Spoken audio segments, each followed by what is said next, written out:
welcome to another rockin' Refashionista Haulternative for Fashion Revolution Week. Yay! Today I'm going to show you how quick and easy it is to mend and upcycle a few fabulous vintage items, 7 to be exact, that I had thrifted online. So let's get to the mending! This is Confessions of a Refashionista. First in the lineup is this absolutely gorgeous hand-stitched top. Now, unfortunately, this beauty was pretty darn damaged. It was missing half of a sleeve that actually looked like it had been gnawed off by some kind of animal. This part here was kind of, not very nice, the ties and everything. And of course, the inside was just a mess of threads. The bottom part was all choppy as well. So what I did was first folded it in half, lined up the sleeves evenly, and then chopped them so they were the same length. And then I removed all of the kind of existing trim that was already on it. Very carefully, I restitched all of the hems. Oh, right, I also chopped the bottom, restitched that hem as well, and then using only the existing trim that I had removed, I added it there and there. Also, it did have a stain in this area, so with that last tiny bit of trim that I had left over, I created a little heart patch and stitched it over the top. And now, it's gorgeous. Oh, I also, of course, switched out that kind of yucky, worn out necktie here with some pretty ribbon that I think it all coordinates lovely and looks fantastic. Next up is this adorable rainbow blouse. Now, there really wasn't a lot wrong with this groovy 80s special here. It was, however, missing one of the main buttons, but luckily it had a decorative button here on the pocket that matched the button, plaquette button, so all I had to do was chop that and stitch it over here. It also, of course, needed a bit of extra rainbow-ness on it, so I added this adorable little rainbow patch that I had in my stash, and to replace the decorative button that I had switched over there, I put a nice little heart button that I had. And now I have an absolutely fabulous rainbow pride shirt to wear for Pride Month.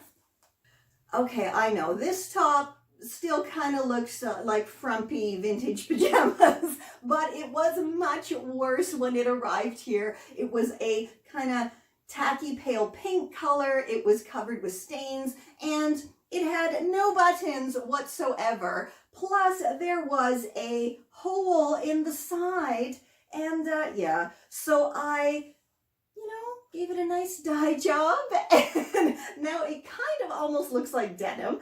I also, of course, stitched on the buttons, and after I stitched up the hole in the side, it kind of wasn't sitting quite nicely because it was quite a big hole and the fabric had to be gathered up a bit to cover it and close it. So I went ahead and stitched on one of my pretty vintage crochet patches to the side.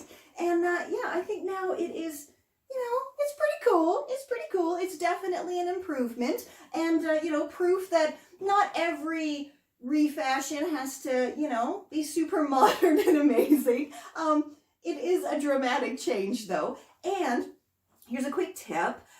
I have my kind of pile of things to be dyed. So whenever I have something that I know I'm going to dye, I sift through my little pile. And that is why I have a perfectly matching hat to go along with this, because that white hat had been in my to dye pile for quite some time, and I thought, that really is a nice color, and truly both items look like denim, I think.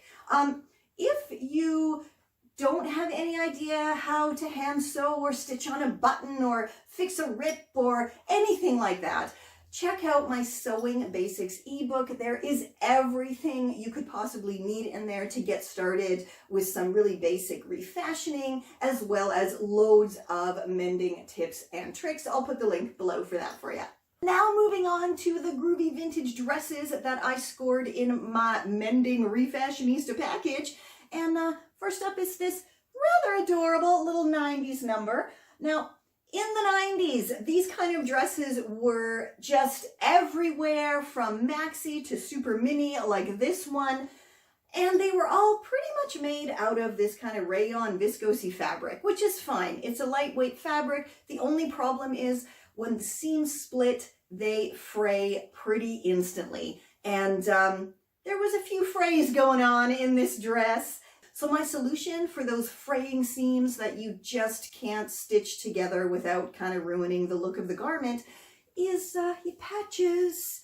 Patches are wonderful, and they stick all those little frays together, and then, yeah, so I, stick the patch on, iron it, and then I like to do a few little doodle stitches just over top, just to make sure that the patch is really going to stay. And then, because I use the same color thread as the dress, it looks like it's supposed to be there. So yeah, there was one on the back here. There was a seam, the shoulder seam had split, and that one was definitely a challenge and absolutely did need to also be stitched down because it is on your shoulder and that does bend a lot. I also had to restitch the ties on. They were quite frayed, where they joined up to the dress. And I also had to re-hem the lining because I think someone put this dress in the dryer, and it should not go in the dryer because the lining was a lot longer than the actual dress itself. But that's a really simple fix. You just, hem up the lining. Yeah, but I think it is pretty darn adorable now and definitely has a brand new life. Now, obviously, this dress is 1 or 2 sizes too small for me. So how I kind of solve that is by simply wearing a groovy vintage slip underneath it. And because it's a wrap dress, you do have that kind of extra bit of room because you can control how wide it is. And I do think it's a 90s dress, deserves the 90s vibe with, a hat, fishnets, chunky boots, and yeah, I think it's a pretty cute look now, and it's definitely received a second life. This was absolutely one of my favorites when I opened up the package. I mean, you do not get any cooler than a late 70s belted dress. Come on. And again, this one didn't really need a lot. And when I looked at the tag, I was super happy because it had a Canadian Ladies Union Garment Worker label on it, which meant that I could pretty accurately date this because those labels were only in effect in Canada between 1968 and 1984. So that means that this dress obviously was made sometime between that time. Because of the cut of this, the style of this, and the stitching, I'm going to say it is late 70s, early 80s, and yeah, I really do love it. I didn't think I was going to because of the color, but it looks pretty good with my skin tone. And the greatest part of this dress are super deep pockets. I mean, come on. And there's 2 of them, 1 on each side. Awesome. So what was wrong with this, you may be asking, because it looks pretty awesome from the front. Oh, it also comes with a belt. Score! Now, it is, my darlings, the back that was the problem. It does have this gorgeous embroidery, but it also had 2 kind of blown out seams on the sides here. So obviously someone had worn it who had a broader back than was meant to go into this dress. So yeah, but what a quick and easy fix. All I had to do was sift through my vintage border stash, and yeah, I just carefully, oh so carefully, stitched the border right over top of all of those busted out seams. And yeah, the only problem I ran into was here at the elastic waist, but again, just a bit of stretching and very slow, careful stitching. And I think it looks great. I mean, this is a definite keeper for me. The pockets! Guten Tag! Are you enjoying this video? Good! Then maybe you want to subscribe to the Confessions of a Refashionista channel, follow Sherry on social media, and buy her very, very reasonable ebooks. They are packed with Refashionista tutorials and fantastic sustainable lifestyle tips and tricks. So, you finish the video and then you go do this, okay? Okay. This gorgeous, totally hand-stitched maxi dress was another amazing score. And it really didn't need a lot of fixing either, just some little tears and rips in it that I did, of course, hand stitch.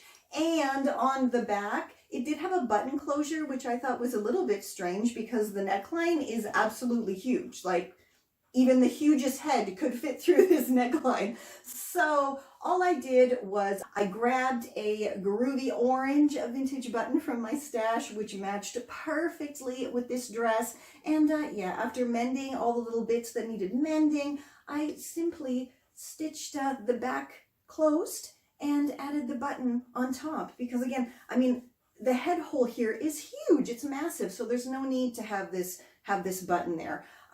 Yeah, but other than that, I mean, it truly is a gorgeous vintage dress and totally hand stitched. Like even the trim up here, hand stitched. This is amazing, and again, an absolute keeper for sure.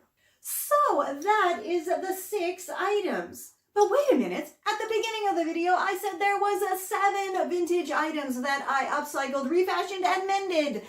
And yes, there is a 7th item, and it was the most damaged of all. I absolutely adored the fabric, and I really hoped that it was not going to be as damaged as it looked like in the pictures, but it really, truly, it was. It was totally frayed. The seams were all busted up on the inside, and there really wasn't very much salvageable to, you know, make it a wearable garment again. So instead, I made an adorable cushion that perfectly matches the fab, upcycled, updated vintage chair in my bedroom. And it's super duper soft. And again, I mean, this fabric is just so funky and amazing, and it perfectly matches the groovy orangeness of my bedroom. If you haven't already taken my upcycled DIY bedroom tour, I shall put the link for that down below. Thank you so much to Poshmark Canada reseller, Gotta Have It, for reaching out to me and asking if I would love to have a Refashionista bundle package specifically for mending. And I mean, awesome. The results are fabulous. And I think my favorite is actually this absolutely adorable pillow that perfectly matches my bedroom. Now, for loads of tips, tricks, and rockin' Refashionista tutorials that you can do all by yourself, head on over to my Confessions of a Refashionista. Be sure to pick up my Refashioning 101 ebook over there as well. I mean, it has everything you could possibly need to get started on your upcycled, sustainable wardrobe and lifestyle. And even if you don't sew, it's all in there. It's everything from start to finish to get you going. And if you are, of course, an experienced refashioner, there's still over 100 tutorials in that groovy book to help you continue your refashionista journey. And yeah, until next time, stay safe, stay well, and I'll catch ya on the zigzag.